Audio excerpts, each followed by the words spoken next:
Una doccia fredda è arrivata ieri sera su AstraZeneca da parte dei governi europei che in sintesi hanno scaricato ad ogni Stato sovrano la decisione.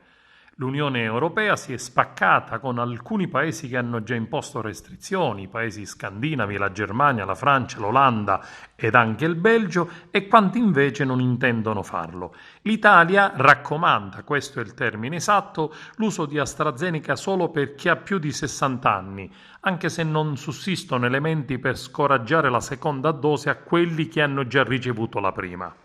È stato il presidente del Consiglio Superiore di Sanità Franco Locatelli a dichiararlo al termine della lunga ed intensa giornata sull'utilizzo del vaccino. Pur riconoscendo i casi eccezionali di trombosi come effetti indesiderati molto rari, l'EMA, l'Agenzia del Farmaco Europea, non aveva in precedenza sconsigliato le somministrazioni per genere o fasce d'età, scaricando la decisione ai singoli Stati in base alle loro esigenze. Ed infatti i ministri della salute dei paesi europei, riuniti subito dopo, non sono riusciti a trovare una linea comune e dunque ogni paese europeo deciderà come riterrà più giusto ed opportuno. Unica raccomandazione unitaria tra tutti i paesi d'Europa è quella di somministrare AstraZeneca sopra i 60 anni, ha dichiarato Roberto Speranza.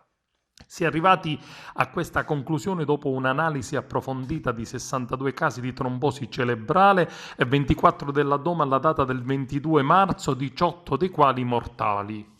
L'ente europeo sul farmaco ha imposto all'agenzia anglo-svedese approfonditi studi per capire di più sugli effetti di rischio del suo vaccino, che AstraZeneca dovrà fare attraverso studi di laboratorio sull'effetto dei vaccini e sulla coagulazione, esaminando i dati esistenti con altre dettagliate informazioni.